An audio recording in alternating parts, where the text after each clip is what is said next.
Igloo, le Mac de l'habitat. Bienvenue, c'est Igloo, le Mac de l'habitat, avec Cédric Simonin de Trianon Résidence. Bonjour Cédric. Bonjour Eric. Un nouveau thème aujourd'hui grâce à Martine de Guebwiller qui nous a écrit sur le Facebook de Igloo, Igloo on Air. Martine nous parle de l'achat dans l'ancien et des pièges à éviter. On va en parler avec un habitué de la maison, un habitué de notre Igloo. Il s'y sent tellement bien qu'il vient très, très souvent. C'est Christian Weibel de Sainte-Thierry 21. Bonjour Christian. Bonjour à tous. Avant de venir à notre sujet du jour, Cédric, une info du monde de l'habitat. Oui, en ce début d'année, je voulais faire un point sur les taux d'intérêt, un point sur l'année 2018 sur les taux Ça a d'intérêt. encore baissé, dites-moi. Ah bah attendez 2 secondes, je vais vous le ouais. dire. Donc les taux de crédit immobilier ont légèrement reculé de 1,5% en décembre 2017 à 1,43% en décembre 2018 selon l'Observatoire Crédit Logement CSA. Donc oui, les taux ont encore un petit peu baissé. Et dire qu'ils étaient censés augmenter en 2018, les taux de crédit immobilier n'ont finalement pas rebondi, alors que j'avais prédit qu'ils allaient remonter. Mieux, ils ont légèrement reculé de 1,5% en décembre 2017. Ces taux qui s'entendent toutes durées confondues ont atteint en décembre 2018 1,43%. Depuis la deuxième moitié de l'année, le taux moyen s'établit en dessous de l'inflation qui a, elle, accéléré en 2018 pour s'établir à 1,8%. Théoriquement, cela revient à dire qu'il est possible de gagner du pouvoir d'achat en s'endettant pour un achat immobilier. Néanmoins, les chiffres de l'Observatoire s'entendent bruts, ne comprennent pas, par exemple, l'assurance de prêt systématiquement demandée par l'organisme créancier. Autre enseignement de cet observatoire, la durée moyenne des prêts s'est allongée de 10 mois en 2018, un niveau sans précédent, tandis que les banques ont encore allégé leurs exigences. Les conditions d'octroi des crédits se sont considérablement assouplies avec des taux d'apport personnel qui n'ont jamais été aussi bas depuis 1978.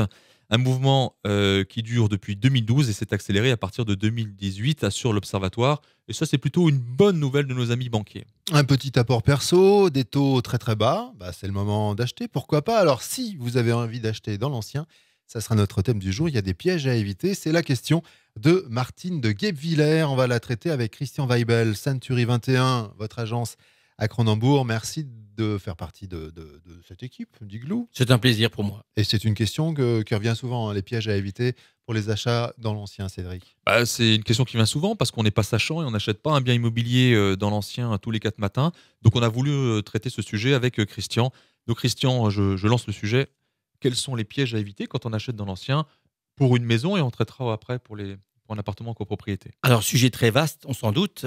Je pense qu'aujourd'hui, les points les plus importants pour l'achat d'une maison, ce sont des points liés à, on va dire, 4 familles. Première famille, c'est la famille des travaux. Si le bien que vous souhaitez acquérir a subi des travaux de rénovation, d'agrandissement, peu importe, depuis moins de 10 ans, il est impératif que vous puissiez vérifier que les travaux ont bien été déclarés à la mairie où se situe cette maison et que le propriétaire a bien pris les assurances qui sont obligatoires. D'autre part, si ces travaux touchent à structure, il faut être sûr que ce soit un ingénieur structure ou un architecte qui ait suivi les travaux. Et des travaux, comme dit, qui ont moins de 10 ans, ont dû être couverts par une assurance dommage ouvrage.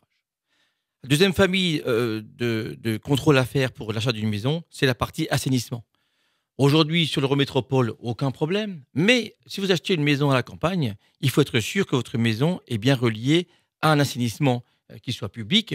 Et si ce n'est pas le cas, vérifiez que les fosses septiques sont bien sûr aux nouvelles normes. Parce que là aussi, si ce n'était pas le cas, vous auriez des très gros frais à entreprendre. Troisième famille, c'est tous les droits de passage ou servitudes qui pourraient exister sur le terrain de cette maison. Souvent aussi à la campagne, le voisin a autorisé son passage sur son espace vert ou son jardin ou pour aller sur le champ à l'arrière de la maison. Ce n'est pas toujours notifié au niveau du cadastre. Mais quand vous vous retrouvez, après avoir acheté la maison, avec un tracteur qui passe dans votre jardin tous les jours, c'est une contrainte importante.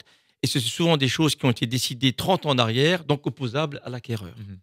Et puis, dernière famille qui est importante, c'est quand vous achetez une maison avec un terrain, être sûr que le terrain que l'on vous vend, les bornes du terrain sont bien situées au endroit qui sont indiqués sur le cadastre. Donc, des choses effectivement évidentes, mais c'est important. Et plus important, bien sûr, que les travaux de décoration qui sont toujours moins onéreux que s'il fallait refaire un assainissement ou d'autres travaux. Un petit conseil, puisqu'on parle des bornes. Maintenant, les gens entendent ça. Voilà, alors vers qui ils peuvent se retourner? Souvent, déjà, on a sur cadastre.gouv, on peut sortir un plan à l'échelle et puis vérifier sur le terrain rapidement.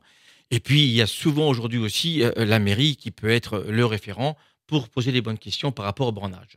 Puis si on a un doute, on peut faire appel à un géomètre. Tout à fait. Mmh. Et aujourd'hui, pour moins de 500 €, le géomètre peut vérifier les bornes de votre terrain. Bien. On s'attaque maintenant aux appartements en copropriété. Copropriété. Alors là, évidemment, il y a d'autres vérifications à faire. Le premier point important, et la loi Carrez l'a mis en place depuis maintenant quasiment 18 ans, c'est effectivement la surface habitable. Cette loi a défini des règles bien précises pour cette surface habitable, pour son calcul. Et aujourd'hui, il est impératif, avant d'acheter, d'avoir cette loi Carrez qui vous soit communiquée. C'est la première base de tout, puisque souvent le prix est fixé par rapport au mètre carré habitable. Le deuxième point important, ce sont les charges de copropriété. Aujourd'hui, ce sont des postes extrêmement élevés qui coûtent très cher à l'occupant. Et il faut être sûr que les charges de copropriété qu'on va vous présenter sont bien les bonnes charges, l'exercice précédent votre acquisition, et être sûr qu'il n'y a pas aujourd'hui de gros travaux de prévus dans votre immeuble.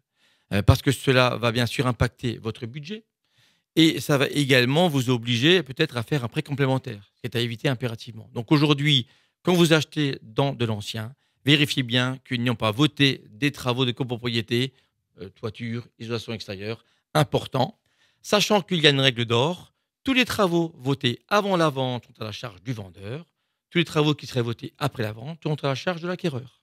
Quoi qu'il arrive. Quoi qu'il arrive, règle fondamentale à respecter. Troisième famille d'éléments à vérifier, ce sont les fonds de roulement. Aujourd'hui, la loi Allure et la loi Elan ont imposé des fonds de travaux, des fonds de trésorerie. Là aussi, il y a des éléments importants. Il faut savoir que le fonds de travaux est attaché à l'appartement. Donc, vous ne le remboursez pas normalement à l'acquéreur, au vendeur, sauf s'il en fait la demande. Et puis, il y a le fonds de trésorerie. Souvent, pour que les charges soient payées régulièrement, on demande à chaque propriétaire de mettre 500 € en fonds de roulement. Et lors de la vente, le syndic va rembourser ce fonds de roulement au vendeur et il va les demander à l'acheteur. Et souvent, on n'a pas pu vérifier au préalable ce fonds de roulement. Et puis, le dernier point important, c'est tous les documents techniques qu'on a déjà évoqués, diagnostic amiante, plomb, électricité, gaz. Prenez le temps de les lire, c'est extrêmement important. Ils sont souvent fédérateurs de nouvelles questions à se poser, peut-être de devis à faire. Donc, prenez le temps, lisez-les, c'est extrêmement important. Alors, c'est vrai que ces conseils sont très importants, d'autant plus quand les gens veulent faire des transactions de gré à gré, seuls. Tout à fait. Maintenant, un mot sur le rôle du professionnel dans ce cadre-là. Alors, je vais commencer à l'inverse. C'est qu'aujourd'hui, on se rend compte qu'au tribunal d'instance de Strasbourg, 68% des procédures sont entre particulier à particulier. La quote-part des procédures contre un agent immobilier ont diminué de manière extrêmement importante. Et cela, bien sûr, grâce à l'encadrement de la loi Allure et la loi Elan maintenant. Avec un professionnel de l'immobilier, en général, vous n'avez aucune crainte à avoir puisque nous avons l'obligation, pour le compromis de vente, d'avoir toutes les pièces qu'on vient d'énumérer, avec les derniers procès-verbaux d'Assemblée générale, les décomptes de charges sur 3 ans ou 2 ans, les documents techniques. Tout sera bien sûr consultable avant de signer un compromis de vente. Ce n'est pas toujours le cas, malheureusement, entre particulier à particulier. C'est le jeu de personnes de cacher des choses ou des vices cachés. C'est souvent par quand on passe par un agent. Oui, c'est souvent par omission que Ouais. les particuliers oublient ou ne font pas les documents, si vous voulez. Et c'est bien ce qu'on voit dans les procédures aujourd'hui en cours. Mais un agent immobilier sérieux et qui est respecté, respectable, aura bien sûr informé son acheteur de tous les documents qu'il a à lire auparavant. Dans une précédente émission, on parlait du comportement et de l'achat impulsif. Vous vous souvenez, Cédric? Coup de cœur. Avec oui, le coup de cœur. Il Mhm. faut faire attention un petit peu à ça. Avoir un coup de cœur pour un appartement dans l'ancien, on parle de ça aujourd'hui. Et finalement, on a des petites surprises un petit peu après parce que bon, un coup de cœur, ça peut ne pas durer. Quand on a un coup de cœur, on ne signe pas le jour même. Sauf s'il y a une urgence parce qu'il y a plusieurs clients sur le bien. Quand on a un coup de cœur, on passe une bonne nuit de sommeil dessus. Et le lendemain matin, on va chez le confrère ou l'agent immobilier pour dire « j'ai bien réfléchi, je suis prêt à m'engager ». C'est une nuit, quoi, au Tout à fait. minimum. Voilà. Voilà. Mais si on veut pas passer à côté de l'affaire, peut-être que faut être un petit peu intuitif, non? Alors, on fait une offre d'achat. On fait une offre d'achat qu'on dépose chez l'agent immobilier pour essayer d'avoir ou d'obtenir une nuit de réflexion.